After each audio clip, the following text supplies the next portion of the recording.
Good morning, class 12. We are on the fourth chapter, The Enemy by Pearls S. Buck. In this story, you come to know that how Dr. Sadao Hoki lives in Japan on an island which is surrounded by small islands, and he found a man on the beach in a very pathetic condition, and he was not able to understand. He recognized from his looks and from his cap that this man is from US Army, and at that time Japan and America were at war, so he was their enemy. Being a patriot, he cannot keep that enemy with him because they were at fight, but being a doctor, he thought that his condition is very bad and he need to be treated. So at this point of tension, he is not able to find out what to do or what not to do. Both he and his wife, they were at this kind of tense situation that what they should do at this moment.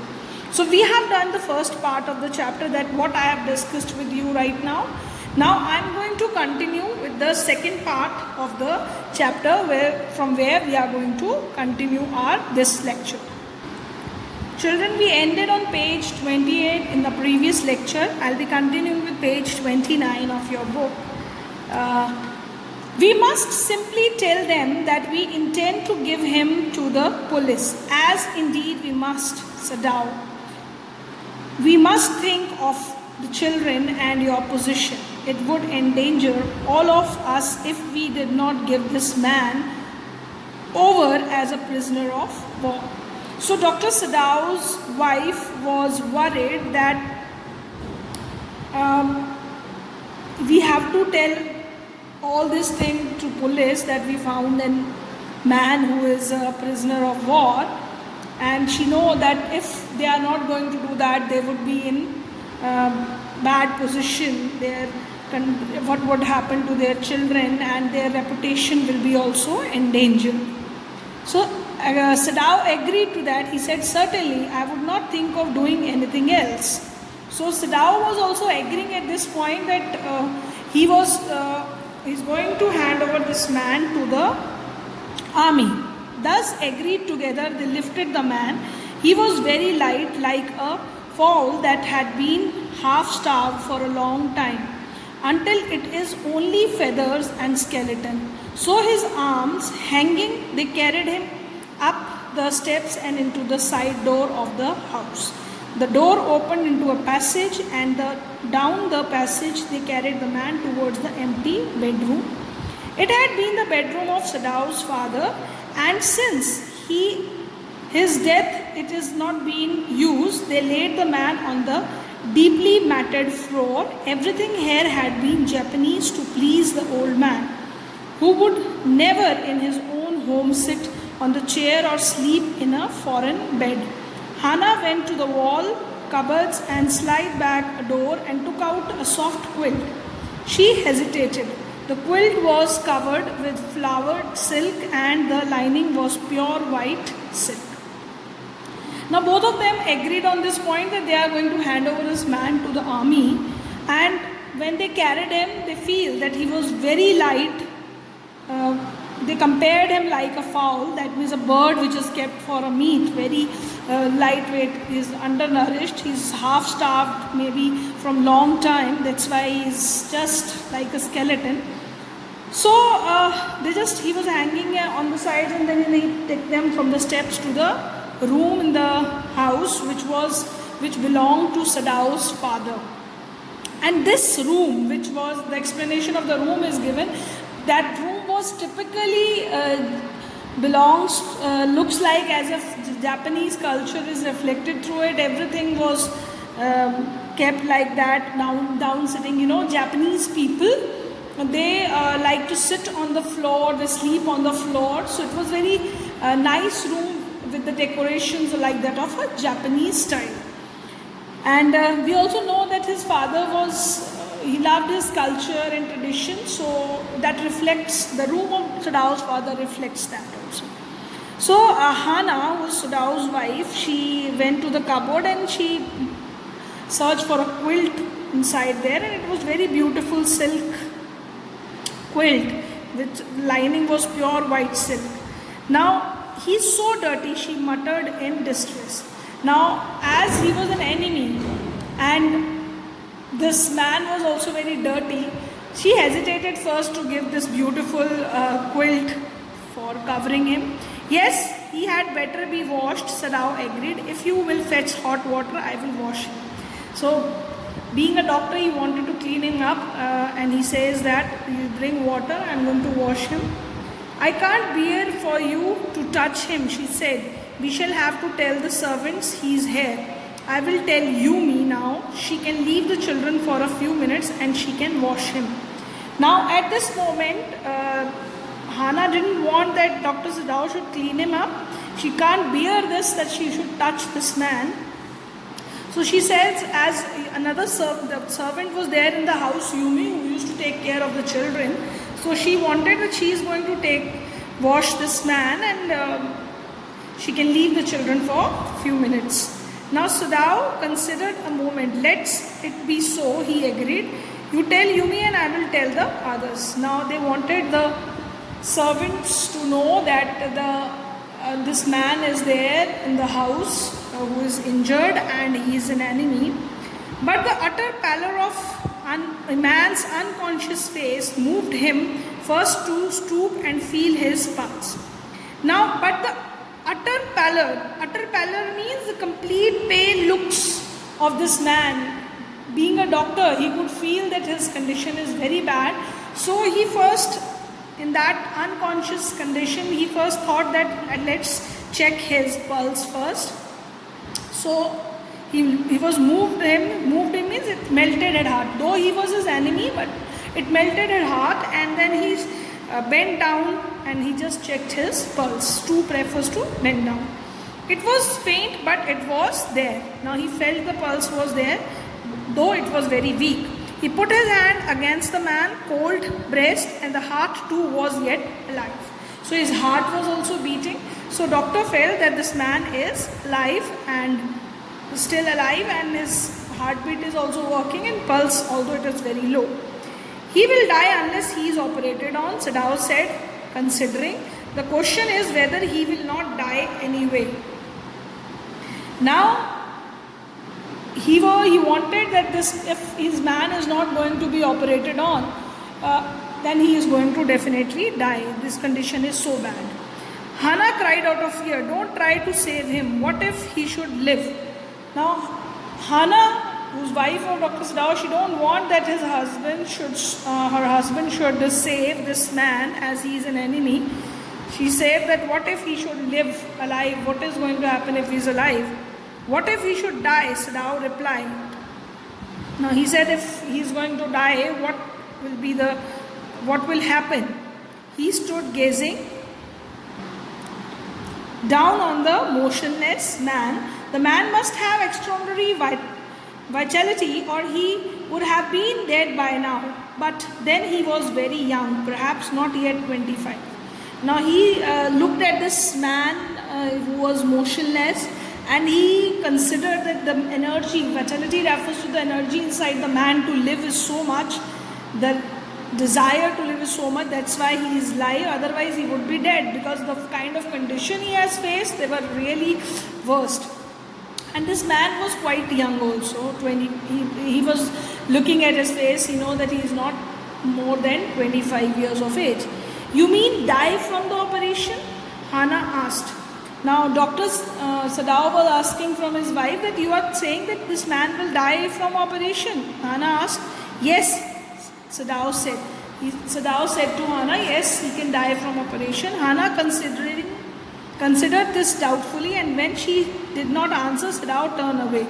At any rate, now at this moment when Hannah is doubtful that he is going to die, that shows her trust in her husband, that her husband is such an expert doctor that this man is definitely going to survive.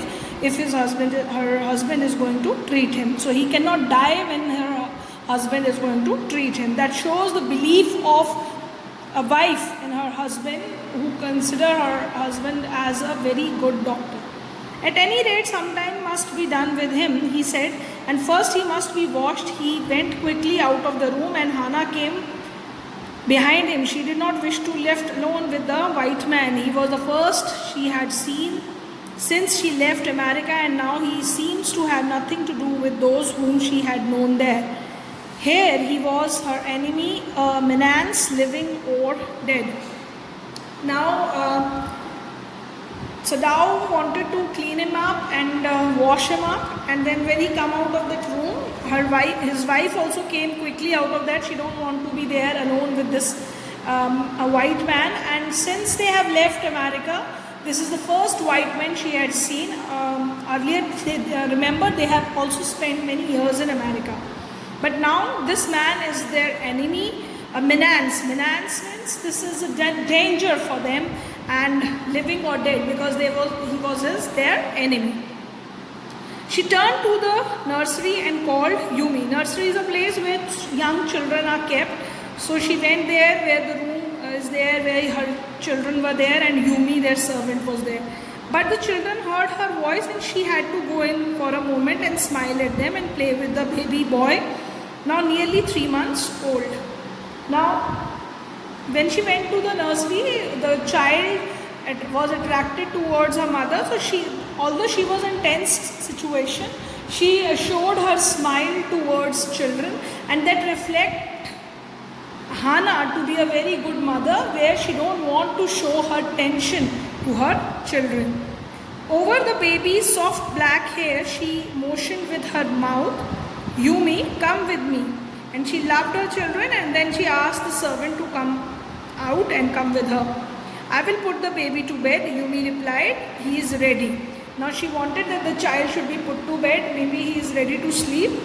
And then she says, she went with Yumi into the bedroom next to the nursery and stood with a boy in her arms, while Yumi spread the sleeping quilts on the floor and laid the baby between them.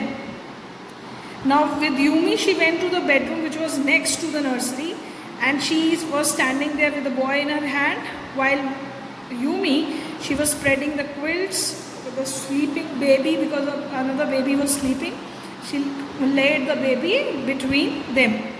Then Hannah led the way quickly and softly to the kitchen. The two servants were frightened at what their master had just told them. Now the other two servants in the house, the Dr. Sadao have already told them about the condition of this man, this enemy, and that he found it on the beach. So these servants were also very frightened, knowing the situation. The situation was frightening because he was an enemy, and they cannot give a shelter to an enemy. The old gardener, who was also a house servant, pulled the few hair on his upper lip. He was in a tense mood. "The master ought not to heal the wound of this white man," he said bluntly to Hannah. So they disagreed on this point, that doctor should not treat this man because he is our enemy, and they know that they also would be in worse situation if they are going to help this man. The white man ought to die. First he was shot, then the sea caught him and wounded him with the rocks. If the master heal what the gun did and what the sea did, they will take revenge on us. And what was the belief of this servant was that this man was shot by the bullet and then he was wounded by the rocks, and if the doctor is going to treat him, then some bad luck will fall on them. He believes that this man should die, and it is the God's will that he should die, and we should not come in that way. And these things will take revenge from us. So that was the opinion of the gardener, who was also their servant. "I will tell him what you say," Hannah replied courteously, but she herself was also frightened, although she was not superstitious as the old man was. Now Hannah said to the servant that she is going to inform his viewpoint to the master, but she know that, but she is also frightened. Hannah is also frightened related to this condition, because this man could be the reason for their worst condition, because they would be not treated well by the army if they are going to help any enemy soldier. But her belief was not superstitious. She was thinking about her family. Could it ever be well to help an enemy? Nevertheless, she told Yumi to fetch the hot water and bring it to the room where the white man was. Now she says, she asked the question, if it will be well, we can help an enemy. Nevertheless, she said to Yumi that she should bring water to the room where white man was.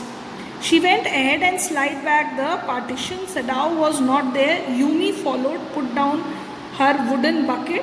Then she went over to the white man. When she saw him, her thick lips folded themselves into stubbornness.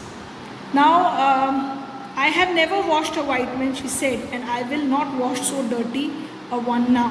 Now, when this servant went to that room of white man, and Yumi don't want to wash this white man, and she showed her reluctantness by folding her lips, and she was obstinate, she was stubborn not to wash this white man. Hannah cried at her severely, "You will do what your master command you." Now at this moment, Hannah, being a mistress of the house, she very severely, very harshly told Yumi that you have to do whatever instructions are given to you by your master. There was so fierce a look of resistance upon Yumi's round, dull face that Hannah felt unreasonably afraid. After all, if the servant should report something that was not as it happened. Now, even though Hannah was harshly just asked the Yumi to clean up the servant, this man, white man, but she saw that resistance, that opposition on Yumi's face, that she is not going to clean him up. And at this moment, Yumi was also, Hannah was also feeling afraid, because these servants can also report to the army that enemy is there in their house. Very well, she said with dignity, "You understand, we only want to bring him to his senses so that we can turn him over as a prisoner." So she give that clarification to her servant that we simply wanted to clean him up, and we wanted to bring him to the senses so that we can hand him to as a prisoner to the army. "I will have nothing to do with it," Yumi said. "I am a poor person and it is not my business." As Yumi is a poor lady and she don't want to be involved in all this, so she said this. "Then please," Hannah said gently, "return to your own work." So Hannah simply told her that you go back to your work, don't involve in this. At once Yumi left the room, but this left Hannah with the white man alone. She might have been too afraid to stay had not her anger at Yumi's stubbornness now sustained her. Now she was alone with that white man in this room, and she was also afraid to clean him up, but still the anger which was on her servant that she didn't obey her, that let her stay there. And stupid Yumi, she muttered fiercely, "Is this anything but a man, and a wounded helpless man?" And then she considered that Yumi is so stupid that although he is an enemy, but he is just a weak man and a helpless wounded man who is right in front of us. In the conviction of her own superiority, she bent impulsively and untied the knotted rugs that kept the white man covered. When she had his breast bare, she dipped the small clean towel that Yumi had brought into the steaming hot water and washed his face carefully. The man's skin, though rough with exposure, was of fine texture and must have been very blunt when he was a child. Now she, in the conviction of her own superiority, as she believed of herself to be superior, she bent impulsively and untied the knot rugs that kept the white men covered. She, whatever the dirty clothes and torn clothes he was wearing, she uncovered that, and she started cleaning him with the towel, and she found that this man's skin was though rough with exposure, and she find that he might be as a child. He must have blunt when he was a child, that his skin must be very golden in color when he would be a child. So she started cleaning this enemy. While she was thinking these thoughts, though not really liked the man better now that he was no longer a child, she kept on brushing him until his upper body was quite clean, but she dare not turn him over. Where was Sadao? Now her anger was ebbing. She was anxious again, and she rose, wiped her hands on the wrong towel, and again, and she rose, wiped her hand with the wrong towel. Then, lest the man be chilled, she put the quilt over him. Now she was busy in her thoughts, and she is not liking that man, but as he was no longer a child, but she kept washing his upper body. And then she thought that where is her husband? He is not anymore there, and her anger was ebbing. It was the anger on this enemy which was there. It was ebbing, means it was receding. It was declining, because she was looking at his condition, the way he was there in a very bad condition. Sadao, she called softly. She called the doctor. He had been about to come in when she called. His hands had been on the door, and now he opened it. She saw that he had brought her surgeon emergency bag, and that he wore his surgeon coat. You have decided to operate, she cried. Now this Dr. Sadao came in with his surgery bag, and he wanted to operate. So she, finding that his husband has brought this bag with her, she know that he is ready to operate on him. Yes, he said shortly. He turned his back to her and unfolded a sterilized towel upon the floor of the tokonoma alcove and put his instrument out upon it. Now he said it that yes, he is going to operate, and then he turned back to her and he started unfolding the sterilized towel which he had brought upon the floor of the tokonoma. Tokonoma is a place of arrangement of things in the Japanese houses, and he put his instrument on that thing.